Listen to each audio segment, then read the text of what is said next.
चलो देखते हैं इसको।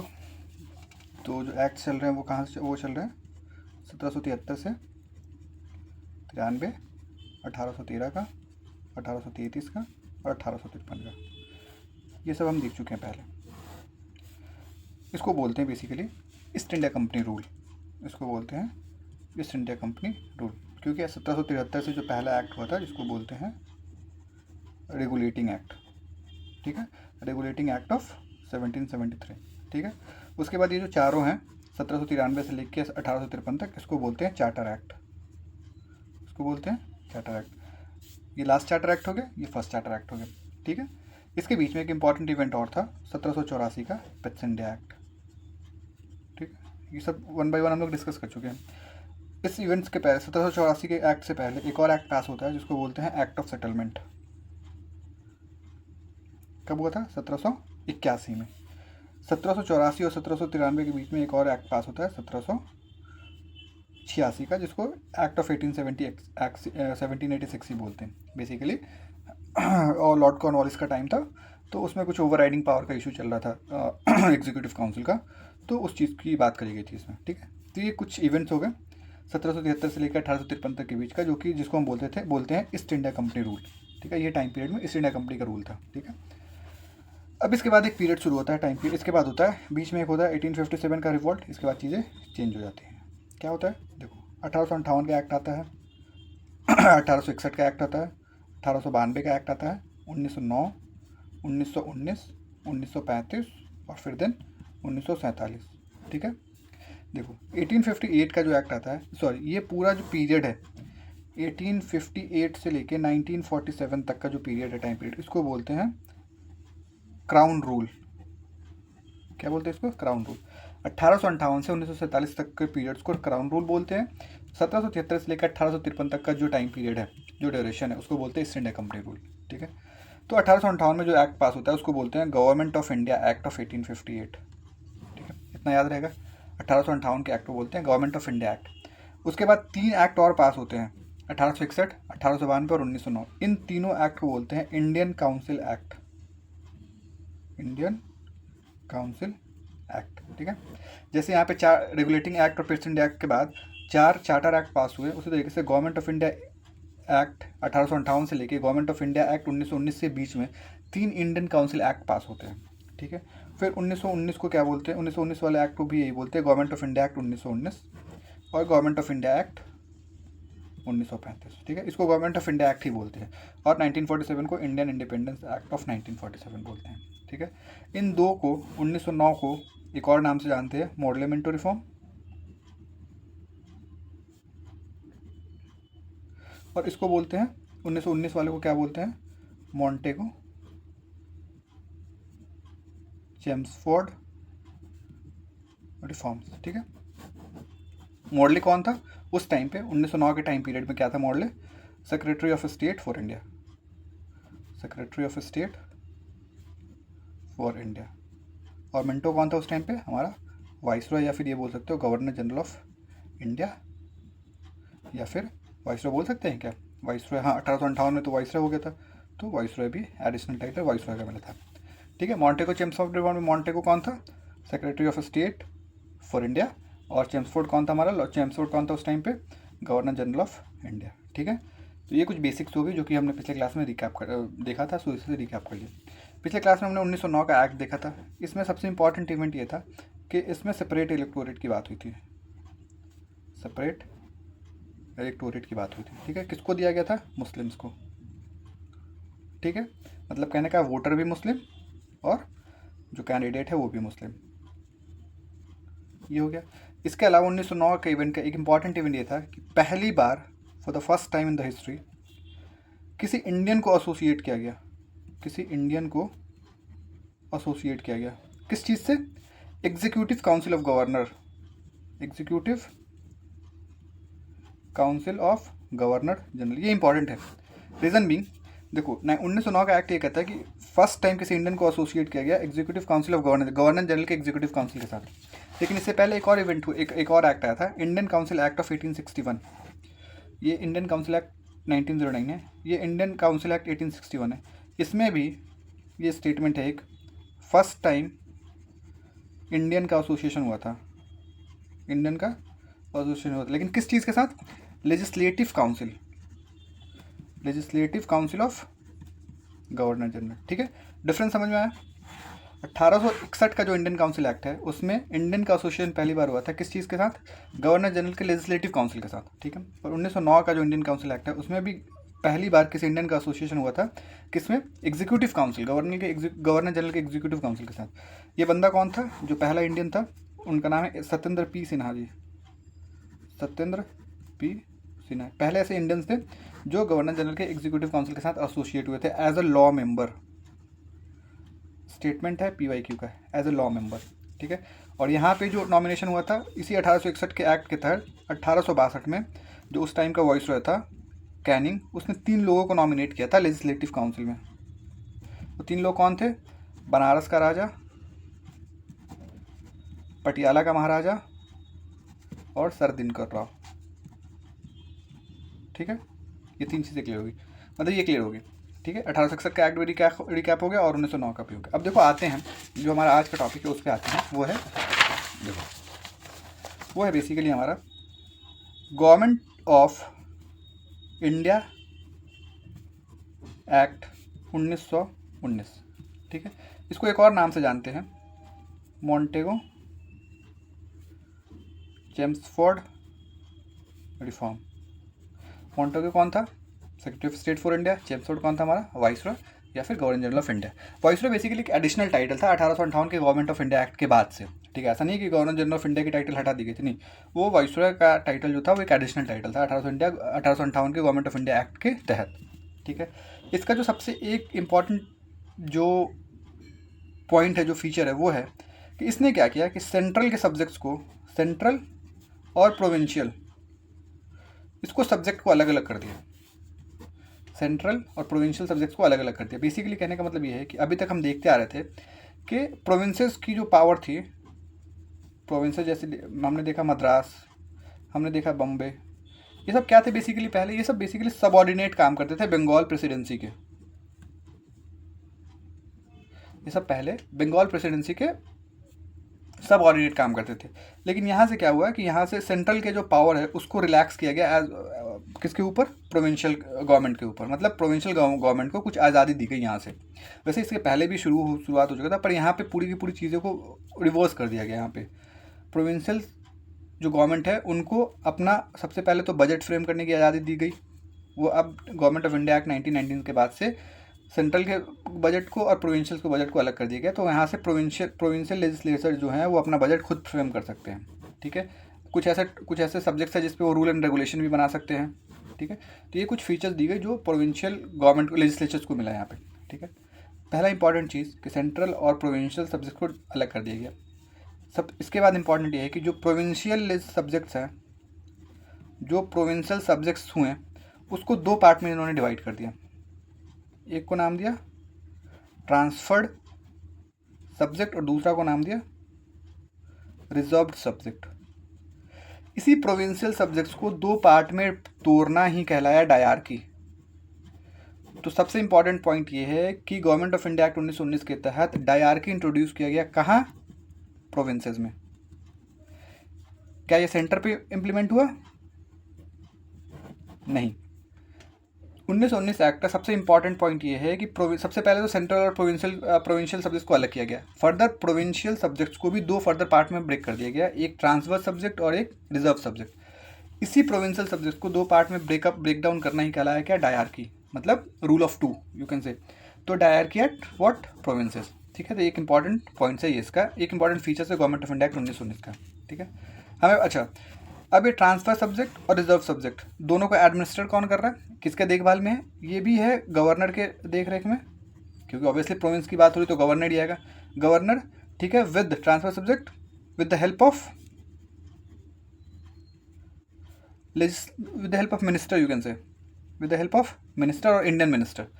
गवर्नर एडमिनिस्टर कर रहा है with the help of minister, और ये किसको रिस्पॉन्सिबल होंगे?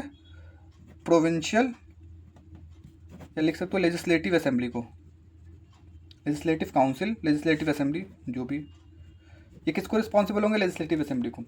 रिजर्व सब्जेक्ट को एडमिनिस्टर कौन करेगा? ये भी गवर्नर ही करेगा। पर with the help of executive council. Executive council, फर्क समझना। ट्रांसफर सब्जेक्ट को एडमिनिस्टर कौन कर रहा है? गवर्नर। रिजर्व सब्जेक्ट को एडमिनिस्टर कौन कर रहा है? गवर्नर। पर यहाँ ट्रांसफर सब्जेक्ट को गवर्नर कर रहा है with the help of ministers, ठीक है, जो प्रोविंशियल लेजिस्लेचर में मिनिस्टर्स हैं उनके हेल्प से, ठीक है। पर यहाँ पे किसके हेल्प से हो रहा है? एग्जीक्यूटिव काउंसिल ऑफ गवर्नर, ठीक है। क्या ये किसी को रिस्पॉन्सिबल है? क्या ये यहाँ पे गवर्नर एग्जीक्यूटिव किसी को रिस्पॉन्सिबल है? नहीं भाई, ये किसी को रिस्पॉन्सिबल नहीं है। पर ये यहाँ पे किसको रिस्पॉन्सिबल है? लेजिस्लेटिव असेंबली को ये रिस्पॉन्सिबल है, ठीक है। ये बेसिक डिफरेंस हो गया यहाँ पे। ये हो गया बेसिकली प्रोविंशियल सब्जेक्ट से रिलेटेड। अच्छा, ये भी देख लो यहाँ पे ट्रांसफर सब्जेक्ट, रिजर्व सब्जेक्ट में बेसिकली नाम से ही क्लियर है, लॉ एंड ऑर्डर आएगा। लॉ एंड ऑर्डर इससे इंपॉर्टेंट ये है डिफेंस आएगा, ठीक है। फाइनेंस से रिलेटेड कोई इशू है तो वो भी आएगा, लॉ एंड ऑर्डर आएगा। ये सब रिजर्व सब्जेक्ट से थे जो कि इंपॉर्टेंट सब्जेक्ट है बेसिकली। इसमें क्या था? एजुकेशन था। इसमें क्या था? लोकल गवर्नमेंट था। इसमें क्या था? एग्रीकल्चर्स था। ये सब चीज़ों पे बेसिकली कहने का मतलब ये है कि ये सब चीज़ों पे रूल्स एंड रेगुलेशन ये बना सकते हैं, कहने का मतलब ये है। एग्रीकल्चर हो गया, और कुछ पुलिस था। ये सब किस में आ गए? ट्रांसफर सब्जेक्ट में। रिजर्व सब्जेक्ट में ऑब्वियसली डिफेंस हो गया, फाइनेंस हो गया, लॉ एंड ऑर्डर हो गए। तो ये सारी चीज़ें यहाँ पे प्रोविंशियल सब्जेक्ट से रिलेटेड थे, ये ख़त्म हो गए यहाँ पे, ठीक है। अब देखो यहाँ पे हमें पता है 1909 के एक्ट से, इंडियन काउंसिल एक्ट ऑफ 1909 में सेपरेट इलेक्टोरेट किसको दिया गया था? मुस्लिम्स को, ठीक है। अब 1919 में क्या किया कि ये सेपरेट इलेक्टोरेट का जो कॉन्सेप्ट है ये एक्सटेंड कर दिया गया। किसको किसको? सिख को, क्रिश्चियंस को, ठीक है, और यूरोपियंस को, इन सबको एक्सटेंड कर दिया। इन सबको भी बहुत कुछ प्रोविंसेस में इन लोगों को भी सेपरेट इलेक्टोरेट दिया गया, ठीक है। ये एक इम्पॉर्टेंट पॉइंट है। अब आते हैं सेंटर की बात करते हैं। सेंटर लेवल पे बाई कैमरलिज्म का एक कॉन्सेप्ट आया। सेंट्रल लेवल पे बाई कैमरलिज्म का एक कॉन्सेप्ट आया। यह है क्या? बेसिकली इंडियन लेजिस्लेटिव जो काउंसिल था, इंडियन लेजिस्लेटिव काउंसिल, इसको दो पार्ट में ब्रेक कर दिया गया। एक मिनट होल्ड करो यहाँ पे, देख ये देखो 1909, ये देखो यहाँ पे बेसिकली इंडियन लेजिस्लेटिव काउंसिल को रिप्लेस कर दिया गया बाई कैमरलिज्म लेजिस्लेचर से। एक नया बाई कैमरलिज्म का एक नया कॉन्सेप्ट आया। इसका मतलब ये है कि इंडियन लेजिस्लेटिव काउंसिल को दो पार्ट में ब्रेक कर दिया गया, एक अपर हाउस, एक लोअर हाउस, ठीक है। वही अपर हाउस जो आज का काउंसिल ऑफ स्टेट है, लोअर हाउस लेजिस्लेटिव असेंबली जो कि लोकसभा है आज के ज़माने का। और इनका टेन्योर क्या फिक्स किया गया? 5 साल का, ठीक है।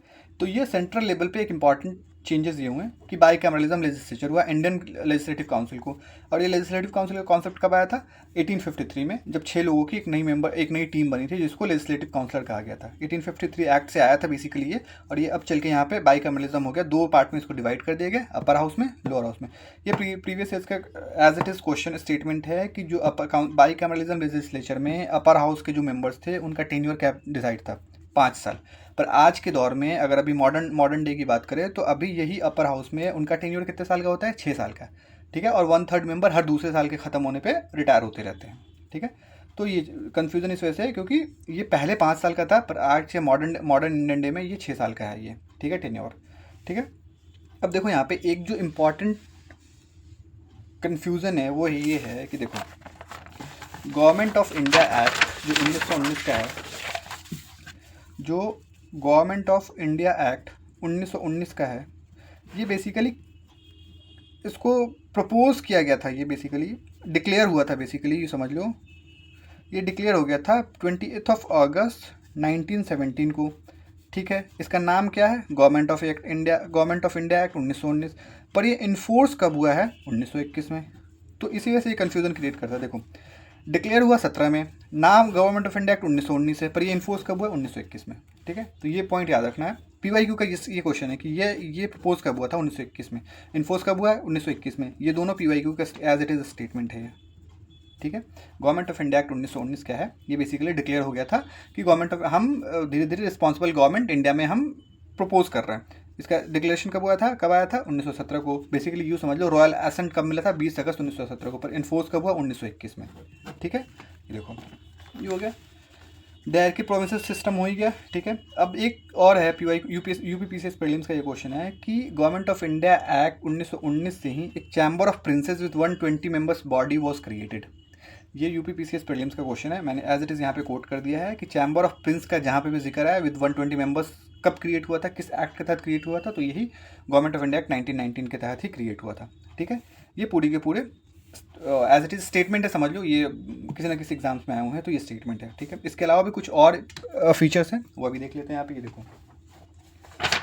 देखो यहाँ पे और जो फीचर्स यहाँ पे ये हैं कि बाइकैमरलिज्म देख लिया। हाँ, डायरेक्ट इलेक्शन पहली बार हुआ था कंट्री में। डायरेक्ट इलेक्शन से जो भी मेंबर्स वगैरह चुने गए उसमें प्रोविंशियल लेजिस्लेचर में, वो डायरेक्ट इलेक्शन से हुए थे। पर क्या सभी को वोटिंग राइट्स मिले थे? नहीं। पहली बार फ्रेंचाइजीज की बात हुई थी। फ्रेंचाइजीज मतलब वोटिंग राइट्स की बात हुई थी, और वो किसको मिला? कुछ लोगों, कुछ लिमिटेड पीपल को ही दिया गया था। किस बेसिस पे दिया गया था? ऐसा नहीं था कि यूनिवर्सल सफरेज था, मतलब वो एडल्ट फ्रेंचाइजीज वाला कॉन्सेप्ट नहीं था, नहीं है अभी उस टाइम पे जब हम 1919 की बात को डिस्कस कर रहे हैं, तो उस मोमेंट पे जो फ्रेंचाइजीज दी गई थी, जो वोटिंग राइट्स दिए गए थे, वो कुछ लिमिटेड पीपल को दिए गए थे on the basis of property, tax और एजुकेशन। उनके पास कितनी प्रॉपर्टी है, वो कितना टैक्स पे करते हैं, और उनके पास किस हायर एजुकेशन है या नहीं है, या फिर क्या, उस बेसिस पे, ठीक है। तो ये इंडियन लेजिस्लेटिव काउंसिल को दो पार्ट में ब्रेक कर दिया गया था, अपर हाउस और लोअर हाउस में। अपर हाउस के लोगों की टेन्योर क्या था? 5 साल। क्या इसकी कोई टेन्योर का जिक्र है? नहीं, ऐसा कुछ नहीं है। कम्युनल रिप्रेजेंटेशन एक्सटेंड किया गया था, मतलब सेपरेट इलेक्टोरेट को एक्सटेंड कर दिया गया, सिख को, क्रिश्चियंस को, एंग्लो इंडियंस एंड यूरोपियंस को, ठीक है। और इसके पहले 1909 के एक्ट में किसको दिया गया था? मुस्लिम्स को सिर्फ दिया गया था, ठीक है। अब देखो, ये वाइसरॉय का जो एग्जीक्यूटिव काउंसिल है, रिमेंबर वाइसरॉय के एग्जीक्यूटिव काउंसिल रेगुलेटिंग एक्ट 1773 से ही चला रहा है। वाइसरॉय का जो, sorry, governor general of Bengal का जो एग्जीक्यूटिव काउंसिल है, बेसिकली वाइसरॉय वही टाइटल है। पहले गवर्नर जनरल ऑफ बंगाल हुआ, फिर गवर्नर जनरल ऑफ इंडिया हो गया, फिर उसी गवर्नर जनरल ऑफ इंडिया को एक एडिशनल टाइटल दे दिया गया वाइसरॉय का, as per government of India act 1858 के तहत, ठीक है। तो उस टाइम पे ये 4 लोगों की टीम हुआ करती थी, रेगुलेटिंग एक्ट 1773 से, ठीक है। पर अभी ये कितने लोगों की टीम हो गई है? 6 लोगों की टीम है, ठीक है। उस 6 लोगों में गवर्नमेंट ऑफ इंडिया एक्ट 1919 ये कहता है कि उसमें 3 लोग इंडियन होंगे। उस 6 लोगों में 3 लोग इंडियन होंगे, लेकिन वो इंडियन कमांडर इन चीफ नहीं होगा। कमांडर इन चीफ के अलावा 3 और लोग जो होंगे वो इंडियन होंगे, जो मस्ट होगा, ठीक है। कम्युनल रिप्रेजेंटेशन एक्सटेंड कर दिया, पता है। इससे इसका एक और इंपॉर्टेंट फीचर्स ये है कि पहली बार पब्लिक सर्विस कमीशन की बात हुई, ठीक है। हमें पता है कि इंडियन सिविल सर्विसेज का एग्ज़ाम जब इंडियंस को जो पहली बार परमिट किया गया था, वो आई थिंक 1833 से ही कर दिया गया था। चार्टर एक्ट ऑफ 1833 में ये क्लियर हो गया था कि अब इंडियन को अलाउ कर दिया गया था कि वो इंडियन सिविल सर्विसेज का एग्जाम दे सकते हैं, ठीक है। ओपन कंपटीशन स्टार्ट किया गया था, पर कोई कमीशन वगैरह नहीं फॉर्म हुए थे। तो अल्टीमेटली 1919 के एक्ट में ये मैंडेट किया कि अब पब्लिक सर्विस कमीशन एक बनेगा, ठीक है। फॉर किस पर्पज़ के लिए? For recruiting civil servants. पर सिविल सर्वेंट्स के लिए, इंडियंस के लिए ओपन कंपटीशन कब से स्टार्ट कर दिया गया है? ये आई थिंक 1833 के चार्टर एक्ट से ही ये क्लियर है, ठीक है। वो तभी से इंडियन दे रहे हैं, पर सर्विस कमीशन कोई नहीं बैठा था। वो कब से फॉर्म हुआ? वो गवर्नमेंट ऑफ इंडिया एक्ट 1919 से स्टार्ट हुआ। उसने मैंडेट किया कि भैया आप पब्लिक सर्विस कमीशन के एस्टैब्लिशमेंट करो, ठीक है। और यही फर्दर जाके लीड हुआ कि जो अभी हम यूनियन पब्लिक सर्विस कमीशन देखते हैं, वो उसका बैकग्राउंड कहाँ है? यही 1926 में एक central PSC public service commission की एस्टैब्लिशमेंट होती है 1926 में, ठीक है। स्टार्टिंग में डिस्कस कर चुके हैं कि प्रोविंशियल सब्जेक्ट और सेंट्रल सब्जेक्ट को अलग किया गया, तो जो ऑब्वियसली सेंट्रल बजट को भी प्रोविंशियल बजट से अलग कर दिया गया, ठीक है। और प्रोविंशियल लेजिस्लेचर को ये पावर दे दी गई, अथॉरिटी दे दी गई कि वो अपने बजट खुद ही बना सकते हैं, ठीक है। एक नई ऑफिस क्रिएट हुई थी, कौन सी ऑफिस है? High commissioner for India and London, high commissioner for London and India. अब देखो यहाँ से पीछे की कुछ चीज़ें रिकैप कर लो। जैसे देखो, सेक्रेटरी ऑफ स्टेट कब बना? सेक्रेटरी ऑफ स्टेट कब बना? तो ये बना है 1858 के गवर्नमेंट ऑफ इंडिया एक्ट से। अब एक नई बॉडी क्रिएट हो गई है, कौन सी? अच्छा, इसके साथ एक और चीज़ बनी थी, काउंसिल ऑफ स्टेट। कुछ 15 लोगों की एक टीम बनी थी, काउंसिल ऑफ इंडिया करके। काउंसिल ऑफ इंडिया करके एक 15 लोगों की टीम, 15 मेंबर की बॉडी बनी थी, जो किसको असिस्ट करते थे? सेक्रेटरी ऑफ स्टेट को करते थे। किस एक्ट के तहत आया? 1858 एक्ट के ही तहत आया है, ठीक है। और अभी 1919 के गवर्नमेंट ऑफ इंडिया एक्ट से क्या एक नई ऑफिस क्रिएट की, इसका नाम क्या है? High commissioner for India in London, ठीक है। और इसी के बेसिस पे ये भी डिसाइड किया गया था, गवर्नमेंट ऑफ इंडिया एक्ट 1919 में ये भी डिसाइड किया गया था कि हर 10 साल पे रिव्यू के लिए एक कमीशन बनाई जाएगी। हर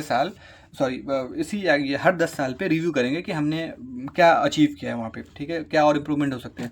तो उसी को फॉलो करते हुए जो साइमन कमीशन आया 1927 में, वो इसी का बैकग्राउंड है, ठीक है। ये इसी का कॉन्सिक्वेंस कह सकते हो। जो गवर्नमेंट ऑफ इंडिया एक्ट 1919 है, उसी के फीचर्स को फुलफिल करते हुए साइमन कमीशन की एस्टैब्लिशमेंट, साइमन कमीशन आया था इंडिया वो 1919 के जो भी है रिपोर्ट्स वगैरह इंक्वायरी करने के लिए वो, ठीक है, 10 साल के बाद। साइमन कमीशन किसका प्रीकर्सर कह सकते हैं हम, प्रीकर्सर या साइमन कमीशन का प्रीकर्सर कौन है, गवर्नमेंट ऑफ इंडिया एक्ट 1919, ठीक है। तो ये हो गया गवर्नमेंट ऑफ इंडिया एक्ट 1919 के ऑलमोस्ट सभी फीचर्स और जो ऑनलाइन है जो कि सारे एग्जाम्स में ऑलमोस्ट यही सब आते रहते हैं फैक्ट्स, ठीक है। डिटेल्स में तो बहुत कुछ है पर अभी फ़िलहाल इतनी ही है।